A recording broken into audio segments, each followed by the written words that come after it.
하나님의 약속대로 예수 그리스도께서 이 땅에 오셨습니다. 성탄으로 오신 예수 그리스도, 말씀대로 온 인류의 죄를 대속하기 위해 십자가의 사건은 당시의 예루살렘과 유대 사회에 엄청난 충격적 사건이었습니다. 십자가에 달려 죽으심으로 모든 예수의 흔적들이 사라지고 끝날 줄 알았는데, 놀랍게도 말씀대로 부활하신 예수 그리스도께서는 40일 동안 잠시 그를 떠났던 제자들 뿐만 아니라 은혜를 사모하는 많은 무리들을 다시 예루살렘으로 불러 모았습니다. 그러고는 약속하셨습니다. 예루살렘을 떠나지 말고 기도하며 기다려라. 하나님이 약속한 성령, 그 성령을 너희에게 보내주실 것이라고 약속합니다. 예수 그리스도께서 약속하여 보내실 성령은 사도행전 1장 8절에 성령이 너희에게 임하시는 순간 너희가 권능을 받게 될 것이다. 그 어떤 것도 방해하거나 그 어떤 것도 대항할 수 없는 강력한 하나님의 능력이 너희에게 임하게 되면 예루살렘, 유다, 사마리아 땅끝까지 복음의 놀라운 구원의 역사를 보게 될 것이라고 말씀하셨습니다. 예수님은 그 말씀을 마치시고 그 제자들이 보는 가운데, 예루살렘 먼저 구원받은 성도들이 보는 가운데 하늘나라로 승천하셨습니다. 감람산에 승천하신 예수 그리스도를 바라본 제자들의 가슴 속에는 예수 믿어 주신 영원한 생명, 예수 그리스도께서 부활의 첫 열매가 되셨기에 이제 그 믿음으로 그 생명을 가진 자는 죽어도 살고 살아서 나를 믿는 자는 영원히 죽지 않는 이 복음의 확신 속에 살게 됩니다. 예수님이 부활하고 승천한 AD 30년경 예루살렘과 주변 사마리아, 갈릴리 지역까지 유대에 속한 유대 사회에 엄청난 회오리 바람이 불어납니다. 예수 그리스도께서 죽으시고 살아나고 부활하시고 승천하신 사건의 목격자들은 어느 곳에 가든지 그 복음의 증거로 인해 유대 사회 일파만파, 그들의 근본적 신앙을 흔들어 놓았고 예수 그리스도의 구원의 복음은 놀라운 사회적 변화를 가져왔습니다. 당시 모세의 율법과 전통을 생명처럼 여겼던 유대 사회, 그들이 조상 대대로 섬겨왔던 그 하나님에 대한 잘못된 신앙의 근거를 완전히 뒤흔들고 있었습니다. 그런데 유대 사회 종교 지도자들과 당시의 지도자들은 그러한 위기 앞에서 도리어 믿고 회개하기보다는 온갖 수단과 방법을 다 동원해서 예수 그리스도의 부활과 성천을 전하는 그리스도인들을 박해하기 시작합니다.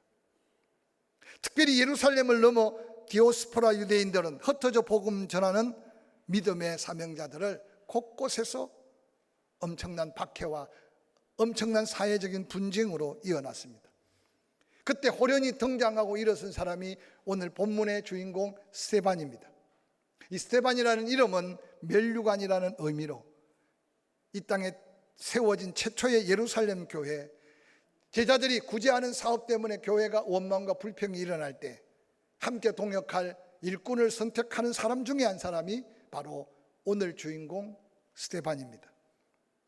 본문 성령 감동으로 기록한 저자 누가는 스데반을 이렇게 소개합니다. 사도행전 6장 3절에 성령과 지혜가 충만하여 칭찬 듣는 사람이다. 사도행전 6장 5절에 믿음과 성령이 충만한 사람이다. 사도행전 6장 8절에 은혜와 권능이 충만하여 큰 기사와 표적을 행하는 사람이다 라고 묘사합니다. 이러한 묘사를 통해서 살펴보면 스데반은 당시의 예루살렘 교회 많은 성도들이 인정하고 존경하는 모범적인 그리스도인으로 이해할 수 있을 겁니다. 이어서 사도행전 6장 10절에는 지혜와 성령으로 말함을 저희가 능히 당하지 못하는 사람, 스데반은 단순하게 사도들을 도와서 구제하고 나누고 베푸는 일만 하는 게 아니라 성령 충만함을 받은 스데반은 사도들이 감당했던 복음 전하는 은사, 즉 말씀을 풀어서 설명하는 설교적 은사도 덧입었다는 사실입니다. 사도행전을 기록했던 누가는 누가복음 21장 15절에 이런 예언적 말씀을 남깁니다. 내가 너희의 모든 대적이 능히 대항하거나 변박할 수 없는 구변과 지혜를 너희에게 주리라. 즉 성령 충만함을 임할 때 그 누구도 어떤 대적도 대항하거나 변박할 수 없는 구변과 지혜를 허락해 줄 것으로 약속했는데, 놀랍게도 사도행전에 성령 충만을 받았던 스데반, 그는 말씀에 능통했고 그 말씀을 증거하는 일에 놀라운 은사를 가졌다는 사실입니다. 그래서 저자 누가는 스데반을 초대교회 평신도로서 예수 그리스도를 따르는 가장 모범적인 신앙인뿐만 아니라 복음을 전하는 능력 있는 그리스도인이었고, 그가 놀랍게도 이 땅에 예수 그리스도의 복음을 전하다가 최초로 순교하게 되는 놀라운 영광의 주인공으로 성경에 소개하고 있습니다. 사랑하는 성도 여러분, 사도행전 6장 10절 이하에는 이렇게 기록하고 있습니다. 스데반이 지혜와 성령으로 말함을 그들이 능히 당하지 못하여 사람들을 매수하여 말하게 하되, 이 사람이 모세와 하나님을 모독하는 말을 하는 것을 우리가 들었노라 하고, 백성과 장로들 서기관들을 충동시켜 와서 잡아가지고 공회에 이르러 거짓 증인들을 세우니 이르되, 이 사람이 이 거룩한 곳과 율법을 거슬려 말하기를 마지 아니하는도다. 그의 말에 이 나사렛 예수가 이곳을 헐고 또 모세가 우리에게 전하여 준 규례를 고치겠다 함을 우리가 들었노라. 사회적인 위기, 그들의 어떤 신앙의 근간을 흔드는 스데반의 놀라운 복음의 능력 앞에 안타깝게도 종교 지도자들은 사람들을 불러서 모함을 합니다. 거짓 증거를 세우고 거짓 증인들을 세웁니다. 이 강팍한 박해자들 뒤에 흉계를 꾸미며 많은 백성들과 장로들 그리고 서기관들을 충동시켜 스데반은 잡혔고, 스데반의 재판에 입회한 증인들은 거짓 증인으로 그들에게 가장 큰 종교적 죄악이 될 수 있는 죄악을 뒤집어 세웁니다. 사도행전 7장 2절부터 53절은 그들 앞에 그들을 변론하기보다는 그들의 허물과 죄를 지적하면서 사도행전의 가장 긴 스데반의 설교를 그대로 증거하고 있습니다.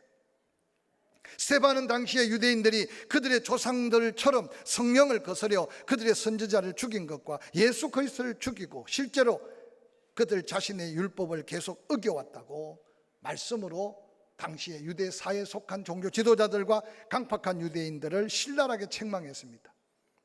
성경 본문은 이들이 스데반이 전하는 그 강력한 도전의 메시지를 듣고 회개할 기회를 놓치고 이를 갈고, 그러고는 그들의 악한 감정이 되살아나서 스데반을 돌로 쳐 죽이는 상황이 오늘 본문에 생생하게 기록된 놀라운 상황입니다.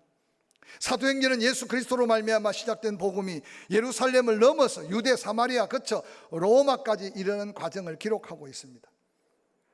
그 과정에 당연히 베드로와 바울 같은 위대한 복음 전도자도 있습니다.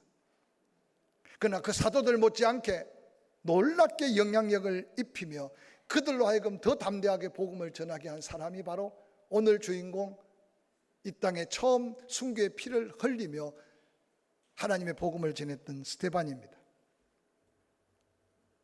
누가는 복음의 확장의 기폭제가 된 스데반의 순교 사건을 비교적 자세히 기록하면서 오늘을 사는 우리에게 어떤 도전을 주기 위해 이 말씀을 이렇게 세세하게 기록했는지 이 아침에 한번 말씀 속에 묵상해 가면서, 지나온 우리의 삶의 은혜라면 아직도 남은 생애를 나에게 보장해 주고 남다른 건강, 남다른 믿음, 남다른 은사와 탤런트를 주셨다면 하나님 나를 통해 이룰 그 어떤 사명을 다시 되찾는 것은 지난 삶의 은혜뿐만 아니라 남은 생의 가장 큰 축복이라고 생각합니다. 사도행전 6장에서 오늘 누가는 성령의 감동 통해 스데반의 등장과 활약 그리고 유대인들 고소 사건을 세밀하게 기록하고 있습니다. 특별히 이어지는 사도행전 7장을 통해서 스데반이 외쳤던 복음의 놀라운 정언, 어떤 전도적 설교를 상세하게 기록하고 있습니다. 스데반의 설교는 사도행전에서 가장 큰 설교라는 이유만으로 충분히 눈여겨볼 만한 가치가 있지만, 그 설교를 통해서 이루어지는 하나님의 놀라운 역사는 오늘 우리의 때로는 보잘것없어 보이고 약해 보이는 우리의 삶의 가치의 중요성을 다시 한번 일깨워주는 말씀일 수 있을 겁니다. 사도행전은 크게 세 부류로 구별해서 볼 수 있습니다. 특별히 예루살렘에서 성령이 임하고 복음이 전거되는 예루살렘의 구속의 역사는 사도행전 1장 6절부터 8장 1절까지 예루살렘이 말씀의 약속대로 구원을 받고 변화가 되는 놀라운 역사를 기록합니다. 두 번째 이어지는 사건은 온 유대와 사마리아의 복음이 전해지고자 예언했던 말씀대로 사도행전 8장 2절부터 11장 18절까지 예루살렘을 넘어서 유대와 사마리아 지역에 복음이 전해지는 놀라운 역사를 소개합니다.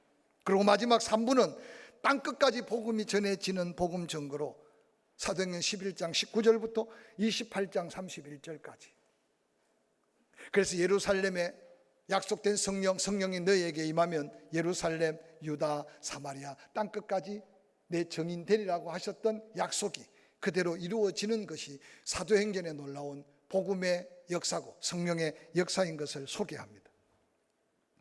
이런 말씀 속에 놀랍게도 2부, 3부 유대와 사마리아 그리고 사마리아를 넘어서 땅끝까지 복음이 전해지는데 놀랍게도 그 놀라운 복음의 역사의 시작이 바로 스데반을 통해서 시작되고 있다는 것이 사도행전이 우리에게 도전하며 강조하고 있는 메시지 중에 하나입니다. 특별히 사도행전 8장 1절 2절은 이렇게 기록합니다. 사울은 그의 죽임 당함을 마땅히 여기더라. 그날에 예루살렘에 있는 교회에 큰 박해가 있어 사도 외에는 다 유대와 사마리아 모든 땅으로 흩어지니라. 경건한 사람들이 스데반을 장사하고 위하여 크게 울더라. 사도행전 11장 19절 그때 스데반의 일로 일어난 환란으로 말미암아 흩어진 자들이 베니게와 구버로와 안디옥까지 이르러 유대인에게 말씀을 전했다라고 기록합니다. 여러분 특별히 사도행전 8장 1절에 등장하는 사울이라는 청년이 사도행전에 처음으로 등장합니다. 우리는 사울을 잘 알지 않습니까? 인간적으로 완전한 스펙을 쌓기 위해서 히브리인 중에 히브리인, 베냐민 지파, 그러고는 가벌레 문화에서 최고의 학문을 공부하고 율법으로 완전한 바리새파. 그래서 당시의 유대 사회 청년이지만 아마 그 유대 사회의 사울의 이미지는 대단한 이미지로 각인되었을 겁니다.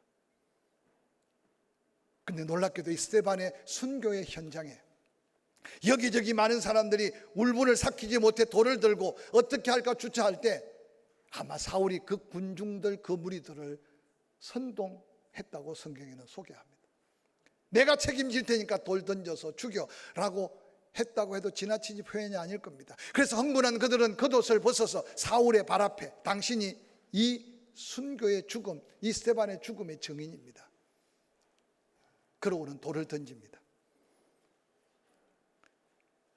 우리는 우연한 사건 같지만 훗날에 그 사울이 살기가 등등하여 다메섹에 있는 성도들까지 끌어다가 핍박하려고 가다가 부활하신 예수를 만난 후에 그의 변화되는 모습 속에 아마 스데반의 이 순교의 모습이 사울의 가슴 속에 지울 수 없는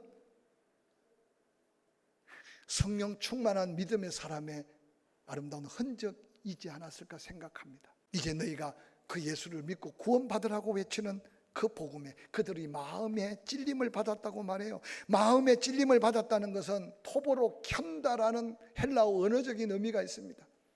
여러분 똑같이 아파해도 그 아픔이 성숙함이 되고 그 아픔이 은혜가 되고 그 아픔이 축복이 되는 경우가 있는가 하면 똑같은 아픔인데도 도리어 낙담하고 절망하고 실망해버리는 어리석은 아픔도 있습니다.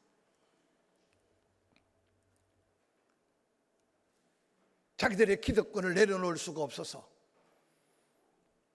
사주받은 자들이 거짓 증인을 하는 그 말에 혼동된 악한 유대인들, 예루살렘 동쪽 양의 문 앞에 스데반을 그 경사진 곳에 내어 던지고 그러고는 돌을 던지고 있는 그들의 모습을 한번 상상해 보시기를 바랍니다. 그런데 놀랍게도 사도행전 7장 58절에 이렇게 기록합니다. 성 밖으로 내치고 돌로 칠세 정인들의 옷을 벗어 사울이라는 청년의 발 앞에 두었다.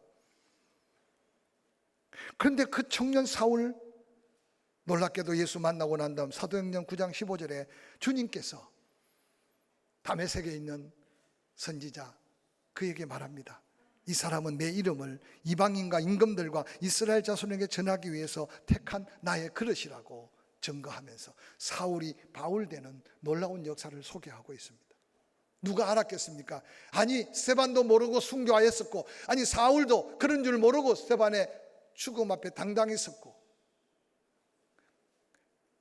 그러나 사울이 부활하신 예수를 만난 후에 그가 부활하신 예수를 만나고 나니 스데반의 죽음이 얼마나 존귀하고 얼마나 귀한지를 깨달았을 겁니다.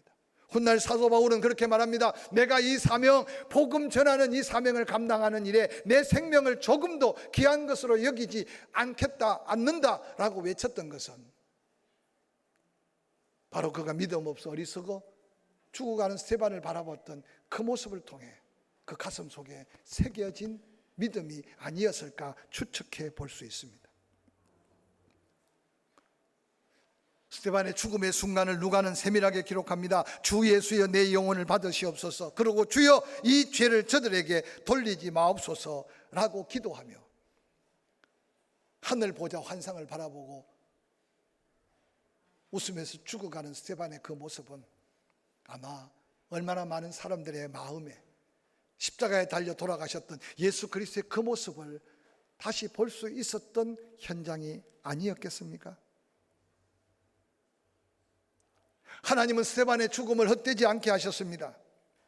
스데반의 순교, 그것으로 한 드라마가 끝나듯이 무대가 온통 피피처로 물들고 핍박했던 사울과 종교 지도자들, 이제는 더 이상 예수 그리스도의 구원의 복음은 끝난 것으로 여길 수 있었을 것입니다.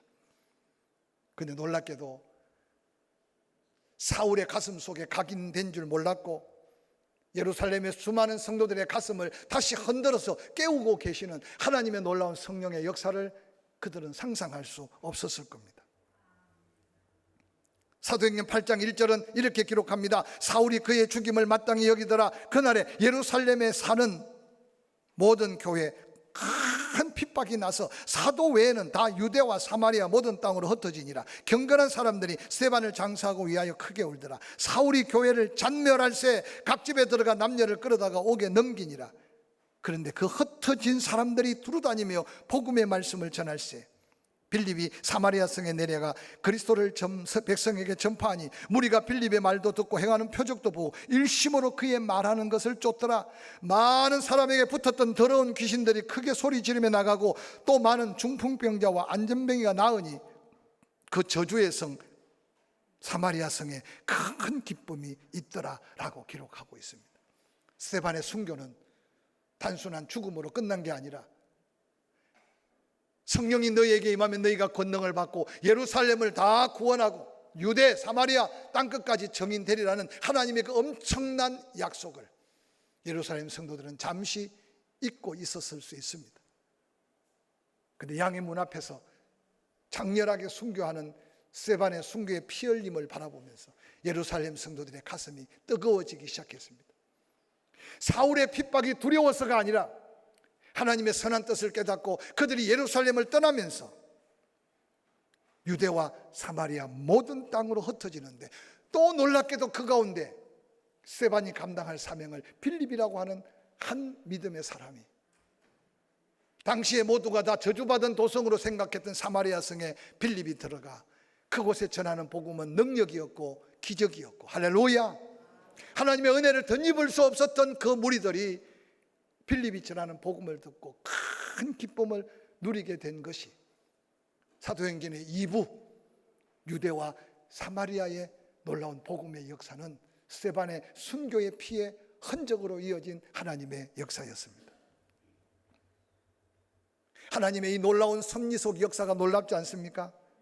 사도행전 11장은 이렇게 시작됩니다. 19절 그때 스데반의 일로 일어난 환난으로 말미암아 흩어진 자들이 유대와 사마리아를 넘어서서 지중해 구브로와 베니게 안디옥까지 이르러 유대인에게만 말씀을 전합니다. 그 중에 구브로와 구레네 몇 사람이 안디옥에 이르러 헬라인에게도 나라를 초월하고 문화를 초월하고 인종을 초월하고 유대와 사마리아 땅 지경을 넘어서서 지중해 연안의 구브로와 지금의 시리아 저 북쪽 베니게와 그리고는 북쪽 내륙의 안디옥에까지 복음을 전하고 있는 장면은 상상을 초월한 땅끝까지 복음이 전해질 전초 기지를 예루살렘에 흩어진 그들이 스데반에 순교하는 그 현장을 보면서 전했던 복음의 역사입니다.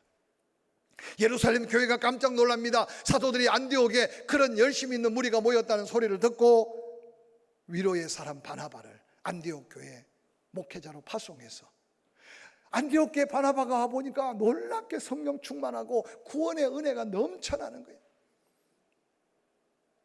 그때 바나바가 자기 혼자 힘으로 성도들을 다 섬길 수 없어서 지금 예수의 부활의 예수를 만나서 변화받은 옛 사울 그가 함께 동역하면 좋겠다 생각하고 지금의 특히 동남쪽 사울의 고향 다소에 사울이 지금 낙담하고 있을 때 바나바가 가서 사울을 위로하고 데려다가 둘이 함께 안디옥 교회를 섬기고 있는 장면을 소개하고 있습니다. 사랑하는 성도 여러분, 이 놀라운 안디옥 교회 동역을 통해 주변의 모든 사람들이 이구동성으로 예수 믿는 사람은 저런 사람들이야, 예수 믿는 사람은 저런 모습이야. 그래서 그리스도인이라고 하는 처음에는 좋은 말이 아니라 비꼬고 조롱했던 말도 있을 수 있지만 이 지구촌에 처음 그리스도인이라는 말이 스데반의 순교로 인해 복음으로 사명 가진 흩어진 그들로 통해 문화와 환경, 인종을 초월하고 모든 여건을 초월하여 전한 복음의 역사의 현장에 나타난 하나님의 역사임을 기억하시기를 주의 이름으로 간절히 축원합니다. 그 스데반의 영향력으로 결국 사울이 바울 되게 하는 놀라운 역사는 사도행전 13장에 이렇게 기록합니다. 사도행전 13장 1절 안디옥 교회에 선지자들과 교사들이 있었다. 곧 바나바와 니게르라는 시몬과 구레네 사람 루기오와 분봉왕 헤롯의 젖동생 마나엔과 및 사울이라.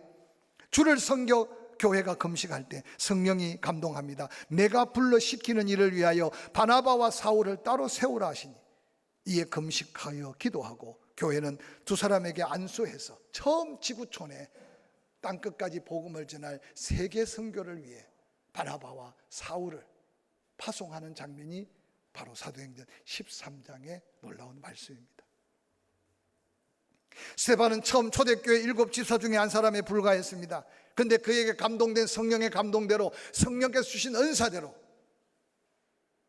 자기 목숨, 자기 삶을 돌보지 않고 전했던 복음, 그 스데반의 순교는 유대주의를 넘어서서 세계로 나아가는 놀라운 복음 선교의 초석이 되었습니다. 사랑하는 성도 여러분, 말씀을 마무리하려고 합니다. 여러분이 받은 은혜는 어떤 은혜입니까? 구원은 받았습니까? 성령 안에 어떤 체험을 했으며 하나님의 영광을 위해 주어진 은사들은 어떤 은사를 가지고 있습니까? 예수님께서 말씀하셨어요. 한 알의 밀알이 땅에 떨어져 썩지 아니하면 한 알 그대로 있다. 그러나 한 알의 밀알이 땅에 떨어져 썩으면 많은 열매를 맺는다고 말씀하셨습니다. 예수 그리스도께서 친히 십자가에 달려 죽으심으로 사도 바울은 훗날 그 놀라운 죽음의 의미를 통해 깨달은 게 뭐냐? 우리가 아직 죄인 되었을 때 그리스도께서 우리를 위해 죽어주심으로 하나님의 사랑을 우리에게 확정해 주셨다.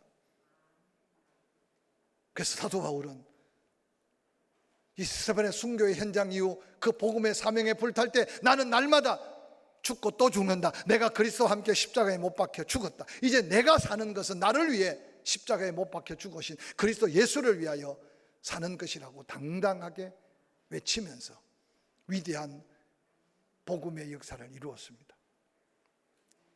사랑하는 성도 여러분, 두려움을 내어 쫓고 여러분 가장 가까이 있는 예루살렘, 여러분 가족, 친척, 가까운 친구들, 스데반의 담대함을 가지고 전했던 복음의 빚진 마음을 갖고 듣든지 아니 듣든지 전하지 않는데 누가 듣고 듣지 못하는데 어떻게 예수를 믿겠느냐고 말씀하셨는데 이 복음의 증인으로 남은 생애 소중한 시간, 소중한 은사, 재능 함께 사용하며 하나님의 영광을 드러낼 수 있기를 주의 이름으로 간절히 축원합니다.